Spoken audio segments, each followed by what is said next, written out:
Dans cette séance, nous allons calculer la limite de la somme Sn quand n tend vers plus l'infini.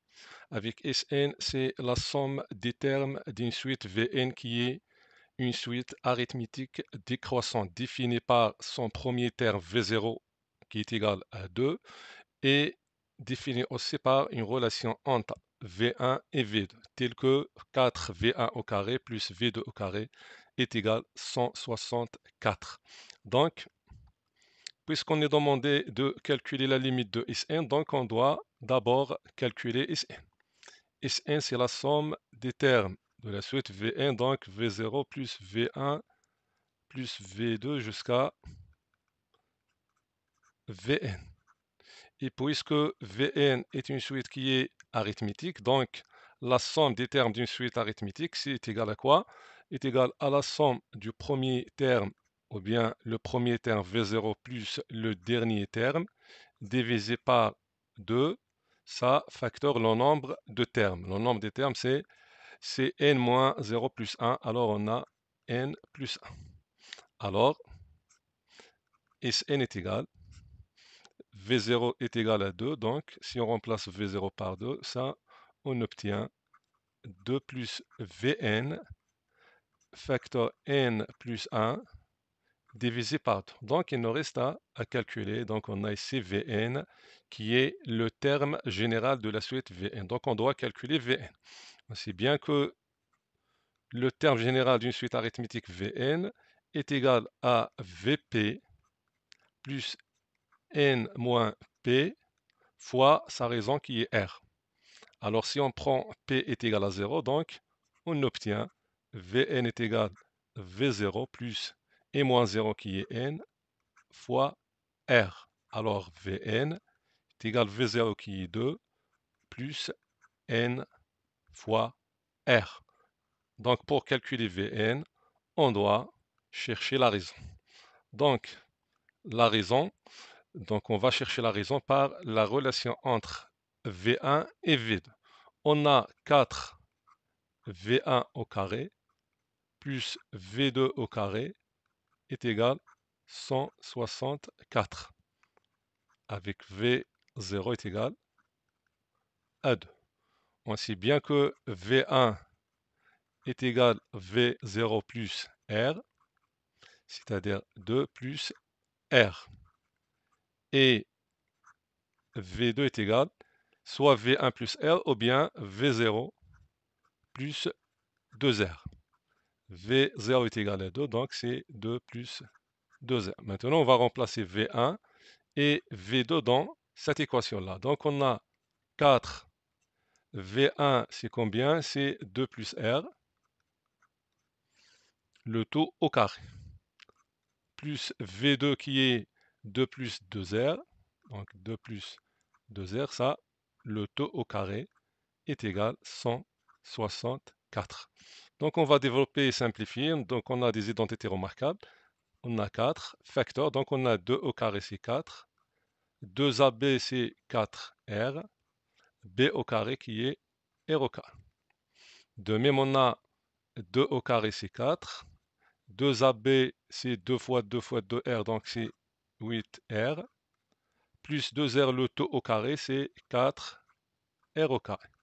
Ça est égal à 164. 4 fois 4, c'est 16. 4 fois 4R, c'est 16R, plus R au carré. Plus 4, plus 8R, plus 4R au carré est égal à 164. Donc on a R au carré. Je pense qu'on a 4 ici. Donc on a 4 fois R au carré, donc c'est 4. 4R au carré plus 4R au carré, ça c'est 8R au carré. Pour R, on a 16R, on a 8R. Donc c'est combien? C'est 24. R. Plus on a 16 plus 4, c'est 20, est égal à 164. Donc on obtient 8R au carré plus 24R.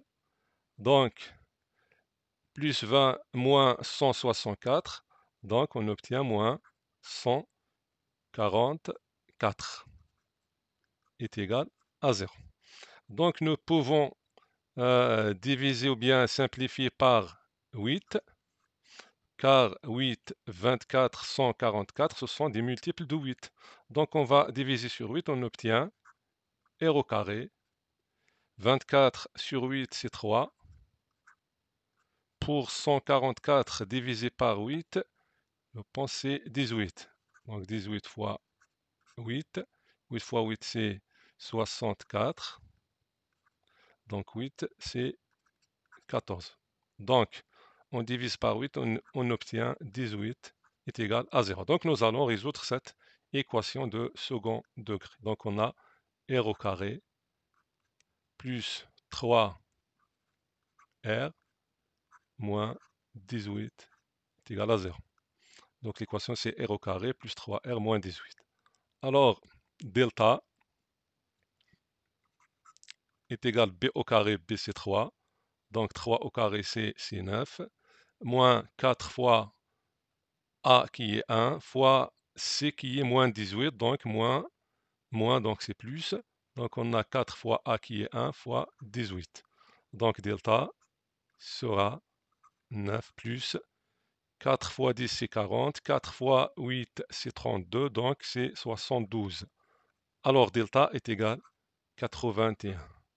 Donc puisqu'il est strictement supérieur à 0, donc cette équation admet deux racines.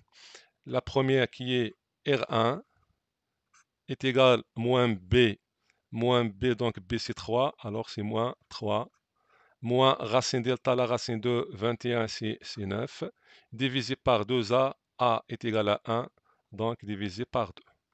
Ça nous donne moins 12 divisé par 2, c'est moins 6. Pour la deuxième racine, donc on a moins B plus racine de delta qui est 9 divisé par 2. Donc 9 moins tau c'est 6 divisé par 2 c'est 3. Donc on a deux valeurs de la raison R. Donc pour savoir quelle valeur donc on va choisir, donc on va utiliser la donnée qu'on a. Donc on sait bien que Vn est une suite qui est décroissante. Que signifie une suite arithmétique décroissante? Ça signifie que la différence entre deux termes consécutifs est négative. Donc, un plus 1 moins un ou bien Vn plus 1 moins Vn qui est égal à la raison R, ça doit être négatif. Alors, la valeur à choisir, c'est moins 6. Alors, R est égal à moins 6. Puisqu'on a obtenu R, maintenant nous allons calculer Sn. Donc Sn est égal à combien? Sn est égal à n plus 1 facteur 2 plus Vn divisé par 2. Donc on va calculer Vn. Vn est égal à V0 plus et moins 0 fois R, donc c'est n fois R. Alors Vn est égal à V0 qui est 2, R c'est moins 6, donc moins 6 fois n.